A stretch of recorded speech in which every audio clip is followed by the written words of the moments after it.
Are you ready to have some fun today? I am ready, and my special guest is ready too. Today, it is my absolute honor to introduce you to a real guitar superhero, Gretchen Menn. She actually flies. Do you have a cape? I don't know. Do you have a cape? I should have it. I want. She doesn't have a capes, cape. but Okay. Yeah, my apartment's too small. I don't even have room for extra t-shirts. Okay. Not only is Gretchen a multi-genre instrumentalist with two outstanding solo albums, 2011's Hail Souls and 2016's Abandon All Hope, but she also wields the Les Paul as the guitarist for the fantastic Led Zeppelin tribute band Zepparella. Gretchen's conceptual approach and clever use of composition and orchestration brings something very fresh and deep to the genre that you need to hear. Please help me welcome Gretchen Menn. Hi, Gretchen. How are you doing? Hey, Lee. It's so nice to be here. I am so happy to have you here. We are going to be talking about a lot of fun stuff today. I would love for you to tell people a little bit about yourself and a little bit about your history with the guitar. Yeah. Well, so as not to go into too long of a tangent, I'm a guitar player, composer, and I think more than anything, just like an eternal student of music and the guitar. Every day, I'm always just trying to push into new territory and work on weaknesses. And I think maybe student first and foremost. How's your relationship with the guitar evolved over the years? I really try to make it a point to hold sort of at least a little corner that's sacred for the love that I have for the instrument. As you probably know, once you start working as a musician, there can become a delicate kind of relationship that can happen where something that was a love or a passion becomes work, with all of the baggage that can be associated with those additional obligations and responsibilities and situations that aren't always the ones you would have chosen in your dream situation. So I would say that I'm constantly challenged by the instrument. There's always so much more to learn. And I also really try to make it a point to always have, periodic check-ins or projects or things that I really just love to do and that kind of resonate with, the 15-year-old version of me, that fell in love with it. What was the style of music that you fell in love with at 15? I was into guitar-oriented music, which is why I started playing guitar. So I was listening to Steve Vai and Joe Satriani before I started playing guitar. So It wasn't really that big of a surprise when I told my parents I wanted guitar lessons. But what really sealed the deal for me was Eric Johnson, I think, for a lot of people. Me too. That's right. But you, from what I understand, you went into classical guitar. So that was your first. Did you do any rock guitar before the classical music, or did you go straight into classical guitar lessons? Well, I started guitar like a lot of people do as a teenager, but where I went to high school was literally across the street from like a big university. And so even though it was like a public school, there was a very academic mentality.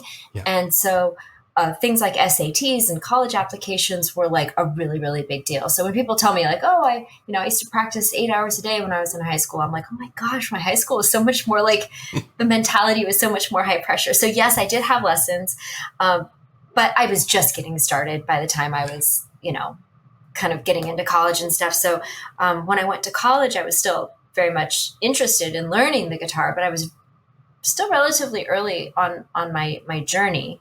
I don't think I was reading music at that point. And then I heard that the local or the professor, the teacher for the 5 colleges in the area was a phenomenal teacher. Like everybody loved him, that he had studied with Segovia himself, and that all of his students had perfect technique. And I thought, I like classical music, like sign me up for perfect technique.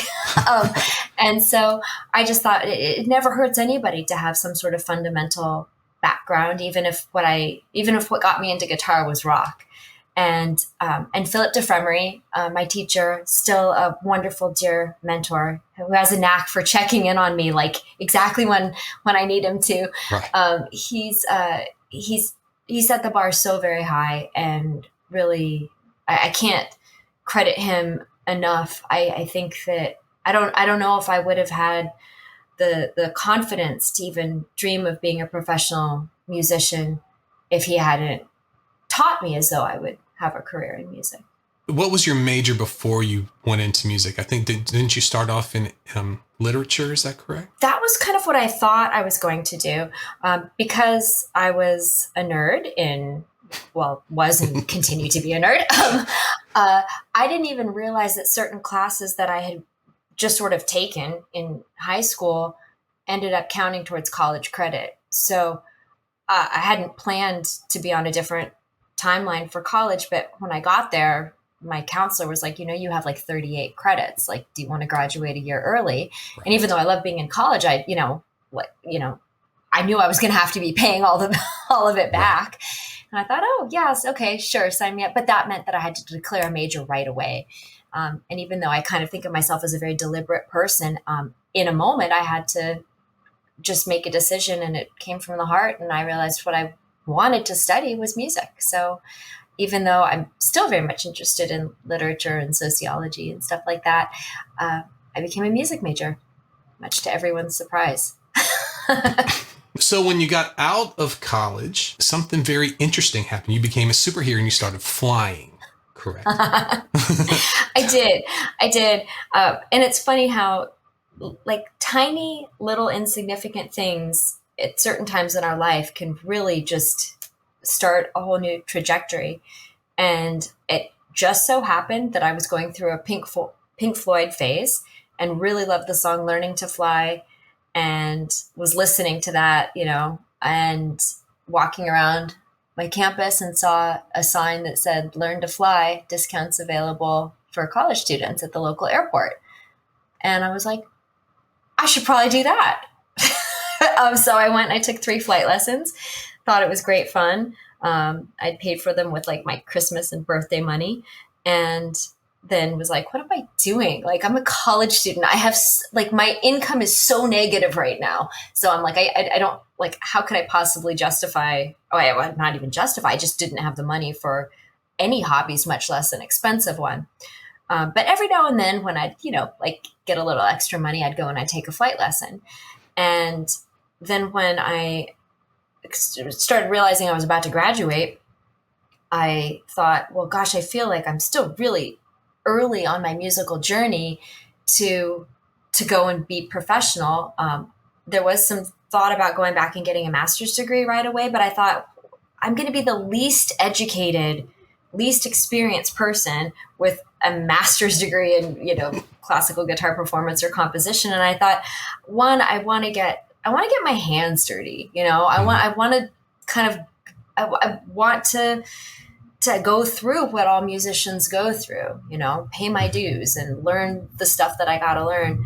And also, I don't want to become like some of these other people that I've seen in the music industry who become incredibly disillusioned with music and end up, you talk to them and it's kind of like they hate music almost, like they're so jaded, they're so bitter.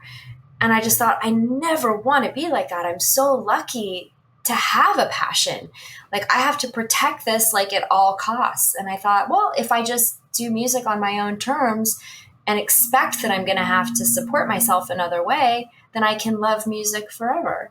And so I decided, well, I had worked service jobs before, which nothing but respect to people who can do that and still come home with a good mindset and attitude. Oh my gosh, how do you do it? I was useless. I was working in a bar and working at like a retail clothing store. And it's like, I don't think I've ever played less guitar. So I thought I need something where I can do my own schedule and, still make a decent living wage. So I decided to go to flight school, which was about 1 year, about the same price as a year of college, which to me worked out nicely, same amount of money, same amount of time, and so I did that, started flight instructing, and then stayed and then flew for the airlines for about a year.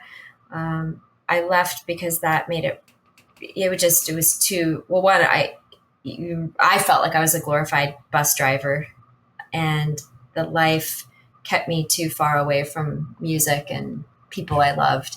And so I went back to flight instructing and did that until one of my bands got so busy that I was having to cancel on students too much. And so I thought, okay, I'll keep renewing my flight instructor's licenses should I ever need to. But basically I'll put that on pause.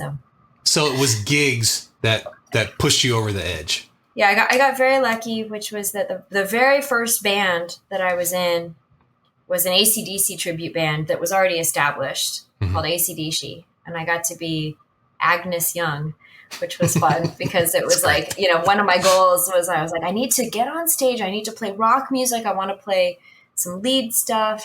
And I need to learn how to have some sort of stage presence because I'm not a shy person, but I found that I was kind of initially shy on stage, like a lot of people. And so that kind of kicked my butt.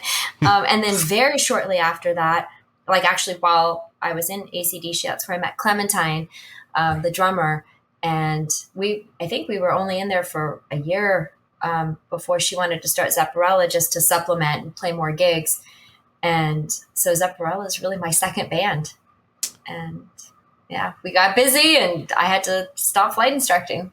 Just as an aside, for Zepparella, how often are you playing? Are you playing like every week or traveling or? Yeah, I mean, not every week. I have said for a few years now, like I'll be available for 2 weekends a month or two, trips per month.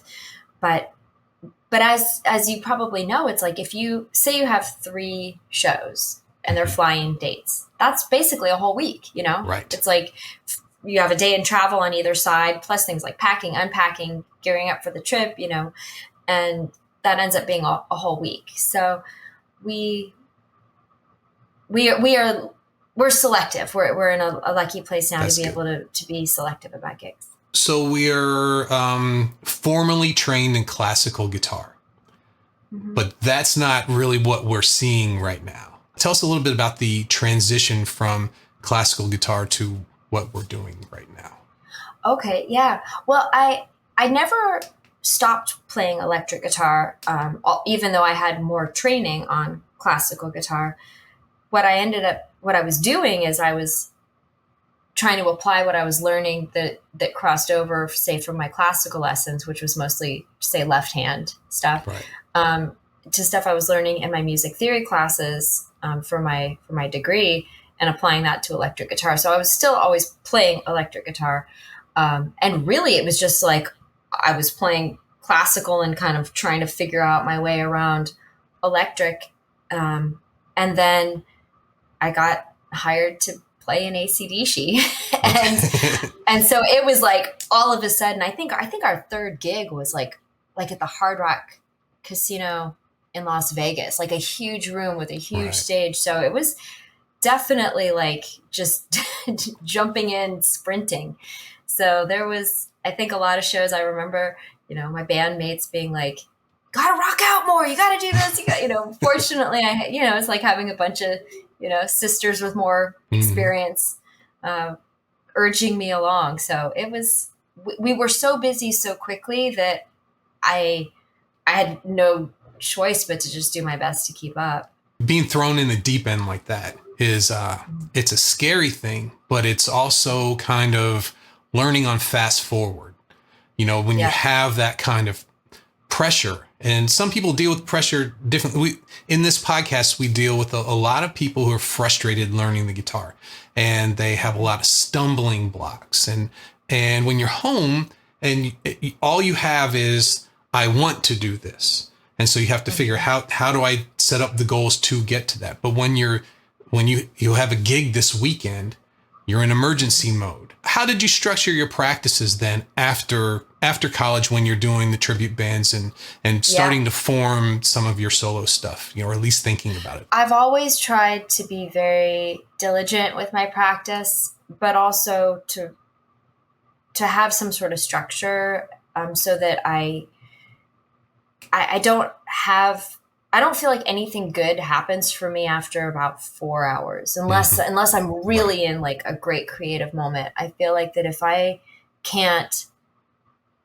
get done what I need to get done in about that amount of time, I'm putting myself at greater risk for like injury or for burnout, or it's diminishing returns too at that point. Exactly. Yeah. It's like we have to inhale and exhale. Like, we have to, be taking things in, but then we need time to process it and have a life outside of it so that we have a full enough experience to be able to express things that might actually resonate with other people. It's like, what am I going to write a song about writing a song? I'm going to write a song about practicing my instrument. The idea is you want to be a full person with multiple interests and experiences so that you can communicate. Yeah, exactly. So my goal is I try to spend about 4 hours a day practicing. That doesn't always happen. I consider about 2 a minimum. If it's less than 2, then I at least feel bad about myself. Not to say I never have a day off. A lot of times travel days, there's not much time. It's really hard to practice. So what I found, at least recently, that has been very key for me is finding that Goldilocks zone of structure, but with flexibility. Yeah. And I think a lot of times people will specifically say, how much time should I spend sight reading or playing scales or playing arpeggios or working with the metronome or going through different modes or whatever. Yeah. We sort of talked about that. And I found for myself, I divide it in 4 categories. I have growth. So that's anything that I'm bad at that I'm currently working on. That might be like a new technique. It might be improvisation. I mean, talk about a rabbit hole with that one. So an area, like an hour just spent on growth, specifically being horrible at something for an hour in order to get better at it. Then I have an hour I try to spend doing projects. So that might be anything from like a guest solo to an upcoming new song in the set list or something like that. Then I always try to spend at least an hour being creative. Mm-hmm. So writing, and then an hour usually, and this can change depending on what else I have going on. A lot of times this gets absorbed either into projects or writing, just review. So as you know, it's like you get enough things in your mind, they don't stay there permanently, And so It's like, maybe I'm doing a lot of Led Zeppelin and now I've forgotten, or now I'm very rusty on some of the pieces that I play on classical guitar. And I find that in my career, I've had to shift gears a lot. So I feel like I'm always playing catch up on like, okay, I just did that. Hopefully I didn't embarrass myself too badly. And now I got to totally shift gears and do like, solo acoustic guitar or solo guitar stuff at an Andy McKee camp. No pressure. So a lot of it's shifting gears and organizing my time and trying to be focused on what do I have coming up next. There's nothing like imminent public humiliation as a possibility to motivate you to practice. That's correct. But I do also try to that can very easily though become your everything musically. And I think that's a lot of times when people get burnt out or jaded. And that's why to me, focusing on creativity and growth is always so important. Like if I can at least just think I'm learning, it makes it easier to forgive myself for being a work in progress. As a guitar player, it's like, I feel like our very existence is almost like it's managing self-loathing. This subject here is, for people who've listened to the podcast, this is a big thing that we talk about. Sounding bad and getting used to hearing yourself sound bad. Most people avoid that. And then also a big thing is repertoire, making sure you revisit things. We've talked about set lists, taking maybe like the first 10 songs you ever learned, make that a little set list that maybe every 3 weeks, I'm just going to run through those songs. An interesting challenge when you've really grown up in a band or whatever is that as you progress as a musician to be able to play things you learned earlier in your journey as the musician you are today and not the musician you were when you learned it. And in some cases, I think it can be useful to set something aside so that you can forget it enough that when you relearn it as the musician you are today. I have a question about unlocking the fretboard. Can you remember a time when you said, I think I'm getting it now? It's a process. And it's incredible how I think it's a great question you asked. And I think it's something that's under discussed because I think it's something that guitar players don't want to admit to. Either they boldly say, I just play by ear and feel, and, and they just gladly say, I'm not into any of that.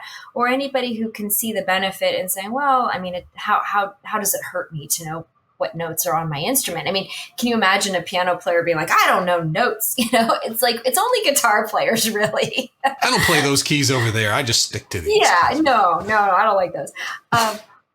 It was definitely a process, and I've actually had a couple of breakthroughs recently.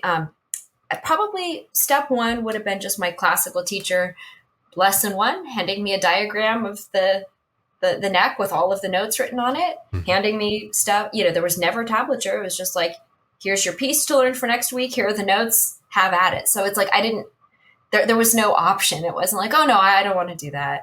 So that was definitely step one. Step two was a lot of exploring the fretboard on my own, based on what I was learning in my classes. So my music theory classes weren't guitar specific. They were just music theory in general. And so to sit down with my guitar and be like, okay, let me try to find all the major triads and different inversions, say on the top four strings, and specifically avoiding looking at any diagrams or chord shapes, but just, actually finding them and being like, okay, let's say I want to take an F major chord, right? All right. So if I'm thinking top note down, I've got F here, and then I've got C here, and then I've got A, and then I've got F here, and now I've doubled the F. Okay, cool. So now the next note I'm going to be doubling is the third, and then kind of working my way up and finding shapes that everybody knows, but finding them for myself meant that I understood things a lot better. And then I started being able to see how voices could move, and being like, oh, well, if I wanted to have an F major 7, I just have to take one of the doubled notes and make it the 7th, so yeah, it could be the root, or if it's the third, then I'm going to have to kind of move things around a little bit more, and certain voicings that maybe work as triads aren't going to be useful for 7th chords. But really seeing how you could move voices around was incredibly helpful. And then my husband, Daniele Gottardo, who's just an infuriatingly great musician, he has this incredible system for visualizing the fretboard just based on octaves. I know a lot of people talk about caged or whatever, which I've never learned. And I think I'm initially resistant to anything that's too much based around like shapes or whatever. Yeah. But as a system of visualizing octaves and then connecting octaves throughout the fretboard in these two different dispositions, all of a sudden meant that rather than sort of seeing scales the way that I think often guitar players are taught and think of them, that just like went away, and the fretboard I really started seeing not just what notes are where, which is I feel like what I got from my classical studies, but in terms of how they connect and how you can move them and be in a different area of the fretboard and be instantly oriented. That was like the little missing piece. And that's really even just been within the last couple of years where I'm like, why doesn't everybody teach this way? This is such a better way of visualizing, and it's in harmony with music. If the fundamental aspect of Western music is the octave, and we can align our visualization of our instrument with that same kind of like building block of music, there's something that just, I don't know, clicks so beautifully. For your single note playing, would you say that you do more of a chord tone approach, or are you more of a scale oriented player? Much more chord tone. Mm-hmm. And I kind of feel like that's, I just feel like that's never wrong, and it works for any genre. I mean, it works for Baroque stuff. And if you want to think of, passing tones or neighbor tones or appoggiaturas, it's really, you have different names for similar things, mm-hmm. Chord tones, that anybody playing a major blues, you can't just play like a minor pentatonic and, like it, maybe over certain of the changes, but, anybody who's been playing long enough knows that you can't just play a scale and it's going to work over everything. If you want something that sounds sweet and melodic or whatever, yeah, you can use, I'm not saying you only use chord tones, but how, what the tendencies of each tone are, where they want to move. And if you choose not to do that, then you do that with an understanding and awareness that makes it be interesting as opposed to sounding like you're not really, do you know what I mean? Like that you don't know what you're doing. And the minute we go into, well, strong notes and weak notes, what are the notes in the chord and what are the notes you're playing? And there's a varying degree, from dark to white, from inside to and how much tension that you decide to put into there, how far away from those you decide to get. And once you get to that point, that's when things really, the light bulb moments start to go. So the reason I'm saying that is I've been listening to both your albums yesterday and today.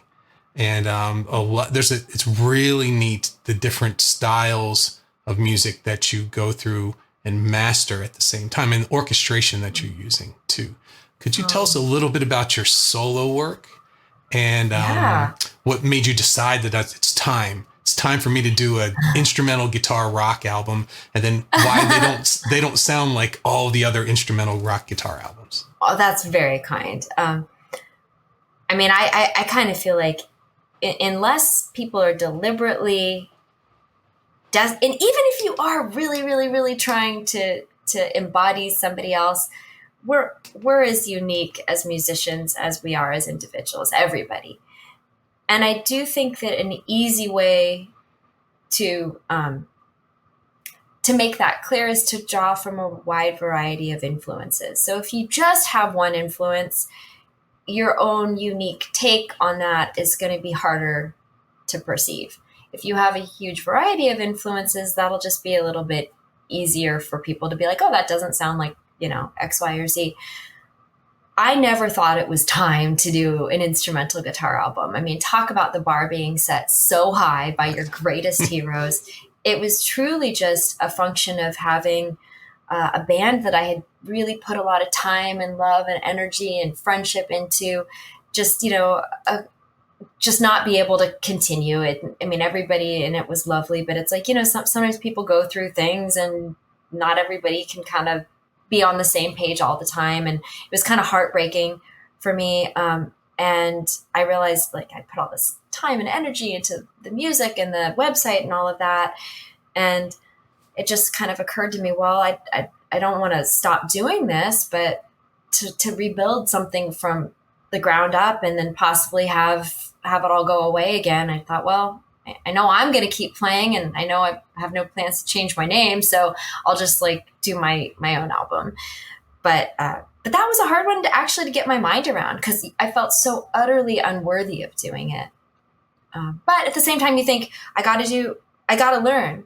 And right. If, everybody's got to do their first album. And the sooner I do it, the less pressure there'll be on me. I have some friends who are phenomenal musicians who have played for so long. And I think doing their first solo album, even if they've played on a zillion other stuff, they have so much pressure, they have so many eyeballs on them. For me, it's like I did my first album. Nobody knew what I was doing. Nobody knew who I was. I was, playing in some tribute bands. So I didn't have that pressure. There weren't expectations on me. So the fact that anybody liked it and listened to it, I was like, oh, well, bonus. Plus I learned a lot of lessons along the way that, every time you make an album, you learn something. Was it fun? Do you look back and think of it as a fun experience? It was. And my second album was even more fun because I learned a lot of lessons the first album. Then I was like, okay, second one around, like I won't make some of those same mistakes. And each time I have such a great time doing it. And as I continue, I've become more and more interested in the orchestration and the deeper composition. So I've continued to study composition, harmony theory, counterpoint, orchestration, all the time, so that I could be able to write credible string quartet parts. I had initially for Abandon All Hope, that's a concept album based on Dante's Inferno, and it was brought to me by Michael Melenda, who at the time was editor of Guitar Player magazine, and I didn't know him well. I mean, he's become a dear friend, and when he had an idea for like a pitch for something he wanted me to do, I was like, oh, if he's going to tell me to sing and play like, more pop type music, which is what I'd heard like my whole career, I came in all ready to give him all the reasons that I didn't care about being famous. And I just wanted to play music I liked and blah, blah, blah. And then he hands me this outline of the 11 different areas of Dante's Inferno to capture musically. And I'm like, I'm in! You couldn't be speaking more my language. So I definitely got more into the study of orchestration and stuff, actually like right here. It's like, I've got this was the Rite of Spring, and it's like I would mark up sections. Continuing to study all of that and to explore how the guitar can fit into this kind of unusual ensemble. I certainly didn't invent that. You have people like, Stephen Mackey, who's been incorporating electric guitar into deeply compositional, very artistic music since before I started playing guitar. But it was something that was interesting to me. I think as somebody who was very early influenced by like the Dixie Dregs and Steve Moore's band and stuff like that. I love the interplay of instruments. Like no matter how much it might be wonderful and thrilling and exciting to hear just a ripping guitar instrumental, I found the stuff that I gravitated more towards had sort of interplay and dialogue between instruments as opposed to just, 5 minutes of guitar shred. Parts to the music. Yes, parts, right. Exactly. Yeah. Phrasing. Yeah. Okay. How about the creative process? Maybe you could just talk about preparing for the last album. What was the process that you had going for that? Okay. Yeah. A lot of composition, a lot of study, knowing that that I'm going to undertake, a sonic representation of one of the greatest works of epic poetry that humans have created. Like I didn't really want to go in and you can't phone that one in. So I had to push myself. I actually found a composition teacher, even though I studied it in school. It's a never ending process, named Elizabeth Erickson. She was fantastic. She also played violin, viola, cello, and piano. So it was very helpful to be able to learn to write credibly for different instruments that I was going to be working with. And when I had never really written for a concept previously, like it was always like, oh, this could be cool, or this is interesting, or this is pretty. And for example, that there's a piece on it, limbo, and you think about how do I capture limbo in something that still feels like a satisfying piece of music? If you can reduce Western music to tension and resolve, how do you write a piece that's just tension and it still sounds complete, right? Mm-hmm. So that, like, writing to a concept pushed me so far outside of what I would normally have done without that concept that I feel like that's almost my go-to piece of advice for people. It's like, you don't have to undertake Dante or, epic poetry, but writing with restrictions can be enormously freeing and can push you to do things you wouldn't have thought to do. So I love doing that. And I actually wrote away from the instrument for the most part, with a couple of exceptions, like a couple of riffs. For the most part, I wrote in Sibelius, so it's all notated, especially if you're trying to have good voice leading, good counterpoint, stuff like that. Seeing the notes on the page is enormously helpful. And being able to hear them back in real time is great. Wish my audiation was at the level of, the Beethovens of the world, but no, I can't just look at a score and be able to determine exactly how it sounds. So it was a lot of time studying, a lot of time composing, and then with good composition, I shouldn't say good composition, with sensitive composition, a lot of problems of production get worked out. If you have things balanced correctly and in good registers in terms of orchestration and all of that, then then it makes your life mixing a lot easier. Yeah.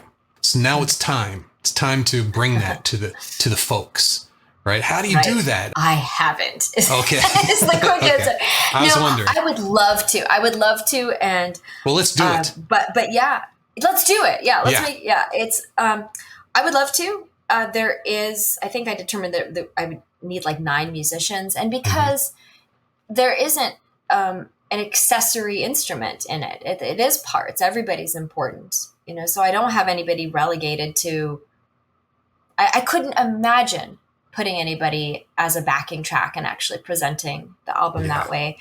I mean, but rehearsing 9 musicians for, it's about an hour of music. That's, not easy stuff to learn. There isn't a lot of internal repetition. There's a lot of variation. It's just harder stuff to get in the brain. I just don't have the budget for that yet. But if ever I can find a way into doing, having connections within actual like orchestras or chamber music or something like that, it's something I would love to be able to do. Let's switch gears. Let's talk about Zeppelin a little bit. What's your initial impressions of Jimmy Page, and then now that you have experienced, probably played, like you said, some of those songs, you may have played them a lot more than maybe they ever played them, right? What's your experience, the whole journey from beginning to where you are right now? It is like a guitar player's education, because I can't imagine a better band to force you to learn more stuff. Anybody who's dived into Zeppelin knows that they have a huge spectrum of just musical light and shade. Mm-hmm. You have heavy riffs like, Communication Breakdown and Immigrant Song and, really energetic stuff. And then you have beautiful, like, acoustic things in different open tunings. You have slide songs to play. Jimmy Page will do like finger picking, hybrid picking, stuff with the violin bow for Dazed and Confused and how many more times. And so there's just a lot of education there. And I think that's why it's held my interest. And then on top of all of that, you have not only the fact that Zeppelin never played their recorded songs live. Nobody took more liberties with Led Zeppelin than Led Zeppelin. Right. And they were infamous or famous, as depending on who you're talking to, for their improvisations, which could be transcendental or could be, maybe a little overly drug and alcohol tainted, but nevertheless, there is a spontaneity in the way that they approach things, and having that balance between,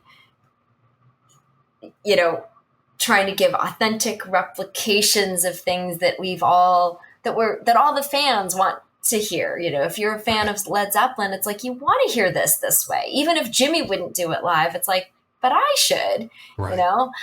And at the same time to say, well, we definitely should improvise. And while I know that there are people who actually learn all of Jimmy's live improvisations, to me, I think that's just a question of taste. Like, you can obey the letter of the law or the spirit, and, right. Major props to people who've gone through all of the time to learn, song remains the same note for note. But it's, for us, it's sort of like, okay, let's actually try to embody some of that spirit of improvisation and see how it goes. And right. I do try to be mindful about keeping my own vocabulary within what Jimmy maybe might have done, or maybe only go a little bit outside. And that keeps it really, really interesting. And it means every night is different. So it's just a never ending educational opportunity.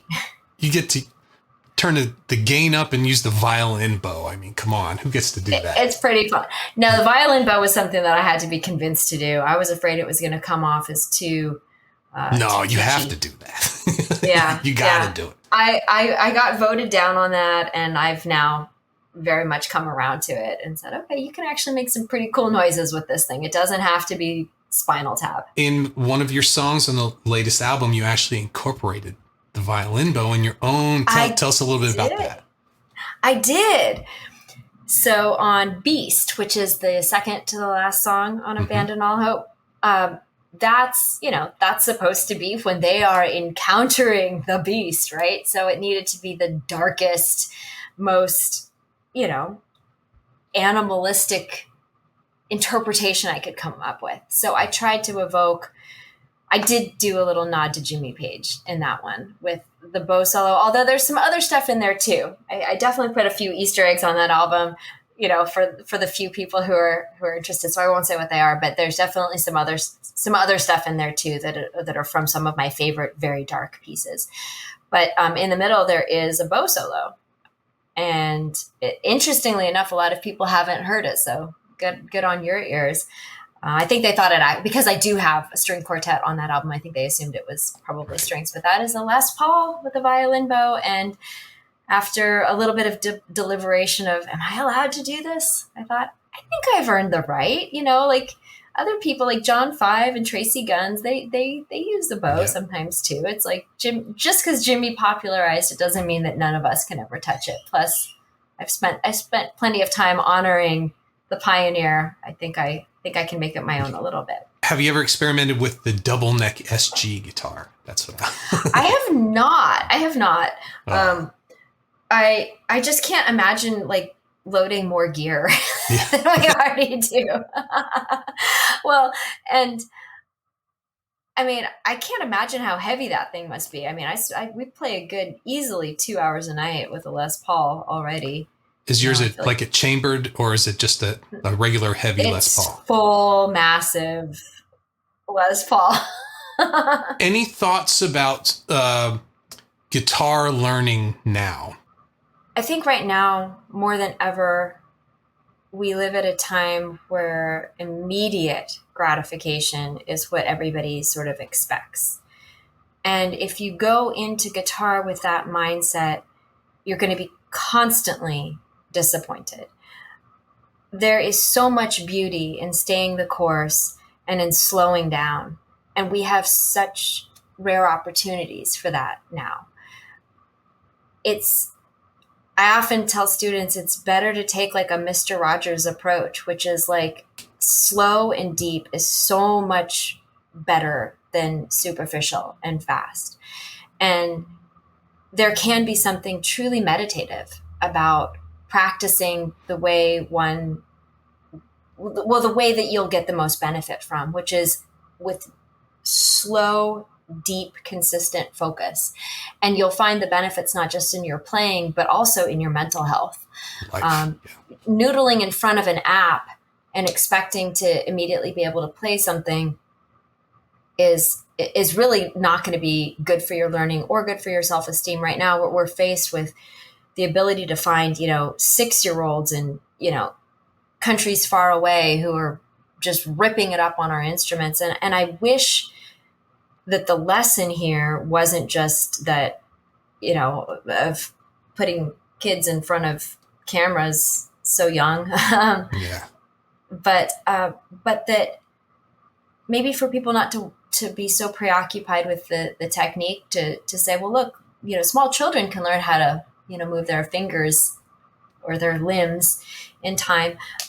Maybe that's not the holy grail of music. Right. And to be willing to slow down, look deeply and search deeply within yourself to say, like, what can I say? What does my music sound like? What is my musical voice? And I recognize that's not everybody's goal, but even if your goal is just to be able to play a simple song for, your girlfriend or your boyfriend or whatever,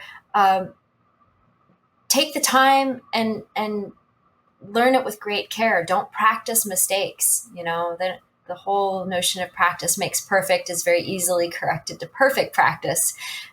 I wouldn't even say makes perfect, makes consistent, and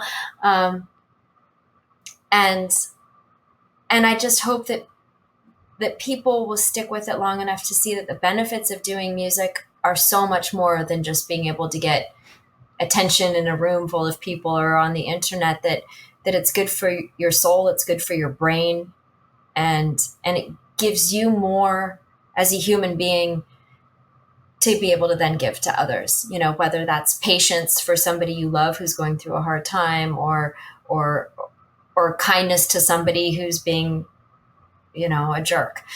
I think music has certainly made me a better person. And I think if more people allowed themselves some sort of outlet for their creativity, I think the world would be a better place, at least a little bit. Very great.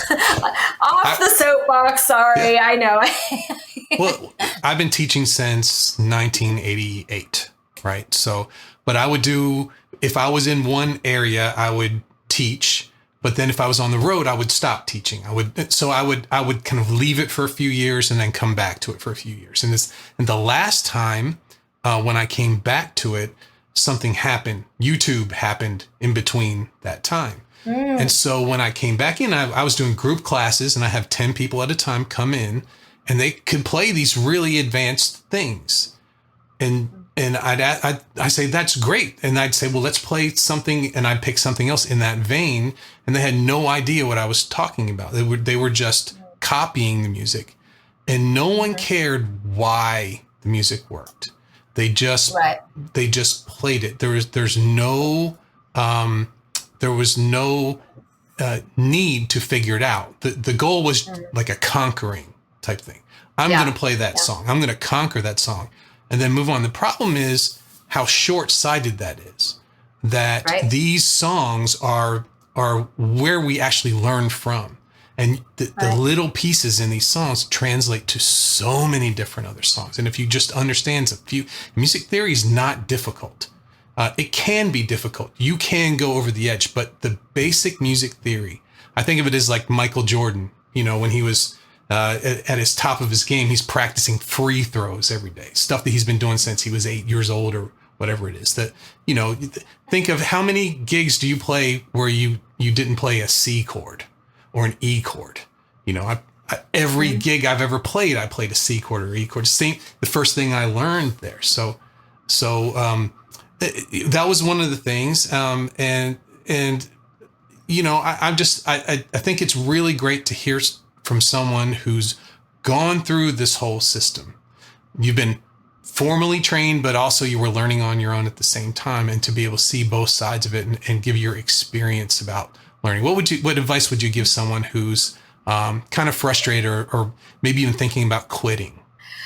Oh, well, first, I love everything you said, and you're speaking my language. I think that music theory is like one of the most maligned areas of guitar players' mentality. Well, I would say there's a lot of reasons to stick with things. We don't go to the gym all the time because we feel like it, or go for runs or walks, you know, take care of our physical health because like we just can't wait to go and, you know, exert ourselves. We do it because we see there's a long-term benefit. Now, maybe sometimes you're excited to go, but you know, the way that you get benefits is like you invest in things because you recognize that it's good for you long term. And music is good for you long term. I mean, if you need any further scientific reason to, there are so many studies that say music is one of the best things you can do for your brain and for dementia prevention, which is why people are like, oh, I'm too old to start. It's like, no, absolutely, you should start. You know, you want to keep sharp and stuff, challenge your brain, use it or lose it. There's a great book called Mozart's Brain and the Fighter Pilot, which I was like, was this written for me? Like, oh my gosh, like I can't wait to read this. Also, This Is Your Brain on Music. You know, there's so many great books on this. So absolutely stick with it. Like anything, like relationships, whether it's family relationships or friendships or romantic relationships, your relationship with your instrument will have its ups and downs. And you gain more by sticking with it than just simply discarding it as another, like, oh, this is hard, I'm going to just move on to something else. Like, you should do it because it's hard, you know, and embrace the struggle. And in terms of like what you said about like the theory terminology, a lot of times I feel like people will call something theory when I'm like, you're just mean terminology. Like, we're not even getting into like theoretical stuff. We're just talking about this is the E string, you know? That's right. I think that what happens, I think two things happen. One, I think people who don't really fully understand or have like a real lay of the land in terms of theory attempt to teach it. And I think they are confused and therefore they are confusing. I think people don't set students up for the initial learning curve because right at the onset, like you have all of these definitions that are kind of dependent on you understanding what this other thing means. So there's sort of this like circular, like, okay, well, what's an interval? Well, okay, if it's the space between two tones, but okay, wait, what's a half step? Okay, well, but it's, you know, how far apart these two notes are, that's an interval, you know, so a lot of things kind of relating back to each other. So there is a certain amount of what I have found of people needing to come at different definitions from a bunch of different angles before they're like, okay, this is what it is. And I think that once you get it, it seems so easy as a teacher that we forget how weird it is when people start. So I think teachers need to appreciate that the first little bit requires a lot of patience and going through it multiple times. And then I also think that there's another thing that is kind of this ugly gatekeeping, which is that people try to almost intellectually bully other people by, throwing stuff out. And I've heard people say things that are just flat out wrong. Oh, well, but that's like an augmented diminished, like 13 sharp, 8. And I'm like, you literally don't know what you just said, and what you said makes no sense. But what they're saying is they're trying to say something to sound smart, and then it freaks out everybody else around them who are like, oh, they must know what they're talking about. And those of us who have enough experience can be like, oh my God, that guy is just being an intellectual bully and he doesn't know what he's talking about. So I think that that musicians would do themselves such a favor just to not worry about it so much and not build it up so much. What I always tell people is your brain is going to conceptualize music in some way. Why not have it be the way that allows you to converse with other musicians and allows you to partake of the wealth of musical educational information that's out there? Otherwise you're creating your own language that only you speak. I did a podcast just for fun using music theory and saying, well, what could I do with just one finger on the guitar? One finger chords. It was a whole episode, and I did all sorts of different, just got creative with it, right? And so I took, if you just play all the open strings, so E, A, D, G, B, E, that's like an E minor 11th chord. So I said, okay, what's a minor blues, maybe like a Santana or something like that. And so I just strummed the simple E minor 11th. I went to the, 12th fret for one, and I explained, here's how the theory works, why this is. And I got a guy today who said, well, I looked those notes up. I looked it up. He didn't say he knew. I looked it up, and it's really a G add 9 chord over E.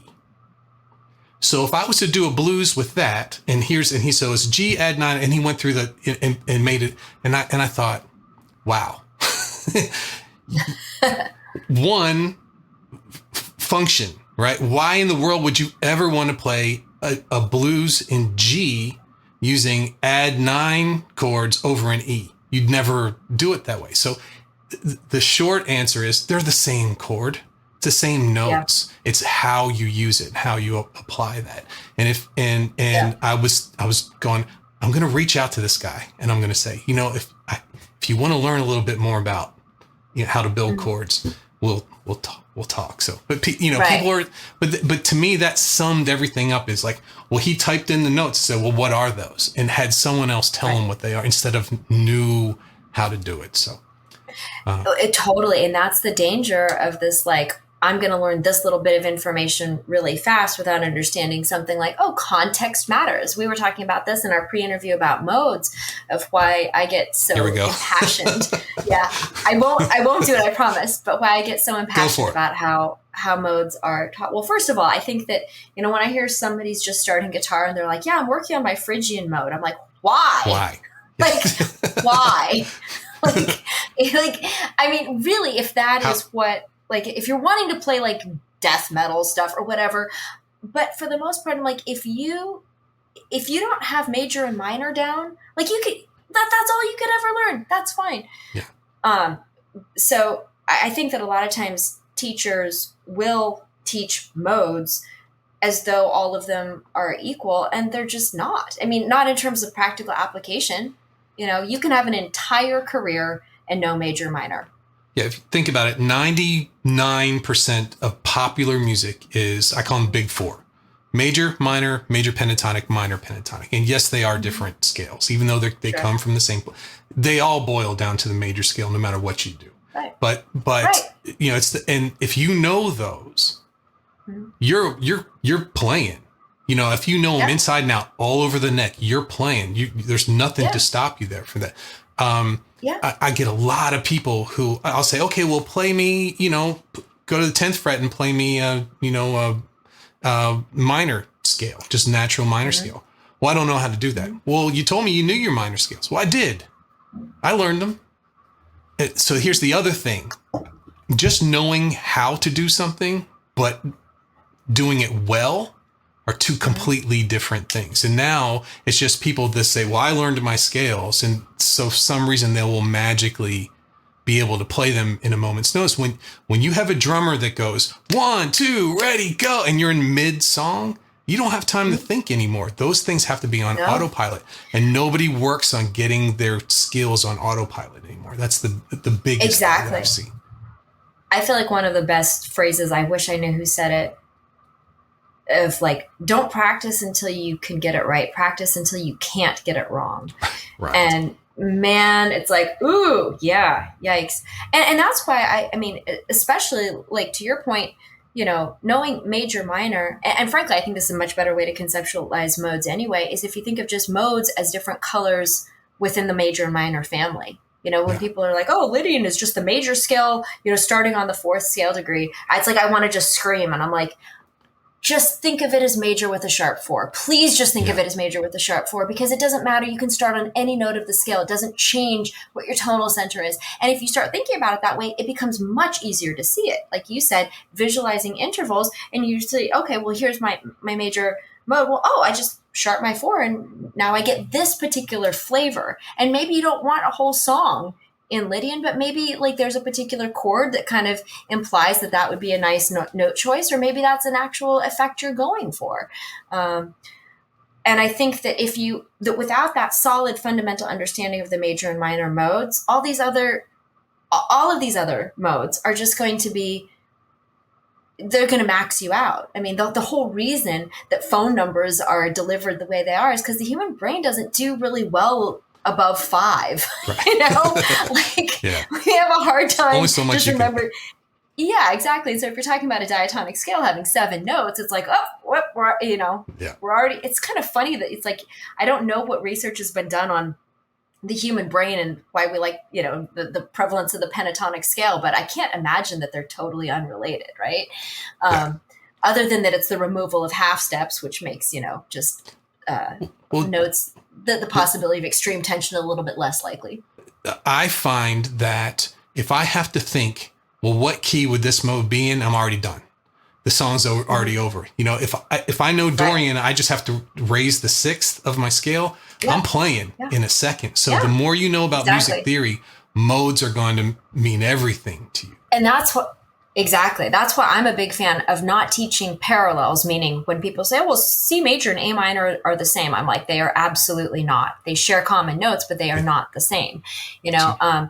But it's super effective to say, well, how does C minor relate to C major? And to be able to be like, I just have to alter the 3, 6, and 7. And now this is how these two modes relate and interact, and these are the notes and how they can move.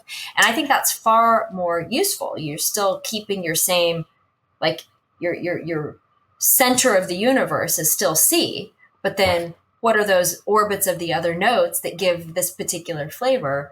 And then I think you'll be able to use them not only much more intelligently, but not then misattribute your center of the universe. Because if you're thinking of D Dorian as just C major, and then you're still thinking C major, and now suddenly you're going to be constantly tonicizing a note that's not your tonic. You're putting a big red flag on weak notes. Right, exactly. It's like, no, we've misinterpreted everybody's role.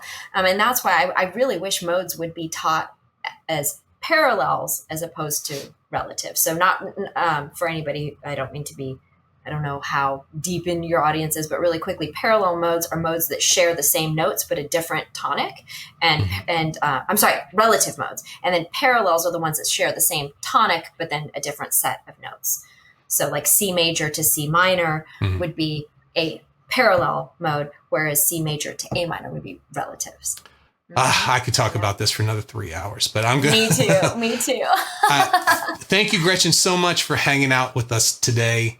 And I hope everyone really got a good sense of how you went from loving rock music and then taking the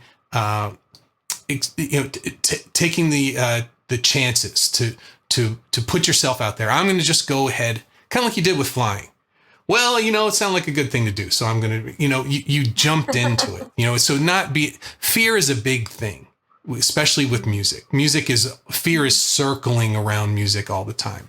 And I hope what our listeners get is that you've kind of put fear to the side and put yourself out there and are moving forward, and maybe they can be inspired by your approach as well too. Oh, Thank you so much. It's an honor to be able to chat with you, and such a pleasure. I mean, thank you so much for having me and for the great conversation. Oh, you're welcome. I Anytime. can talk about this for hours too. Awesome. Where can our listeners connect with you, or do you have anything that's coming up? Just let us know what's going on. Yeah. So my website is just gretchenmenn.com, and all of my socials, same thing. I'm on Facebook, it's Gretchen Menn Guitar, Instagram, Gretchen Menn. I'm on TikTok. I'm on all the ones that I feel like I gotta be on. For people who, I'm terrible. I always apologize. I'm terrible at responding to DMs. But if people are really wanting to connect, I do have a Patreon page where I do once a month, an all Patreon hangout, so people can come and ask questions and stuff at any level. And then, I've got Zepparella shows coming up. I've got my original trio is going to actually be opening for Zepparella. Oh, Our cool. next one's in Santa Cruz in November. And then I'm going to be playing a concerto written by Stephen Mackey with the Utah Symphony in April of 2024. So that's big on my list. Plus, I'm in graduate school right now too, studying film composition and orchestration. So life's easy. You just got to, So I've got lots of free time. Yeah. Right. Awesome. Well, I will have links to all of that in the show notes. So just on your podcast player, look down at the bottom, click the links, and everything will be right there for you. Okay. I forgot to mention, this is an educational podcast. I have a book available called The Way Music Works, which Awesome. is published with acoustic guitar. And I have an instructional series with Jam Playing True Friar, which is techniques in service of creativity. So those are all things you can find on my website, or if you just Google them. Awesome. I'll put those in the show notes as well. And thank you so much, Gretchen. Thank you so much, Lee. It's a pleasure to be here.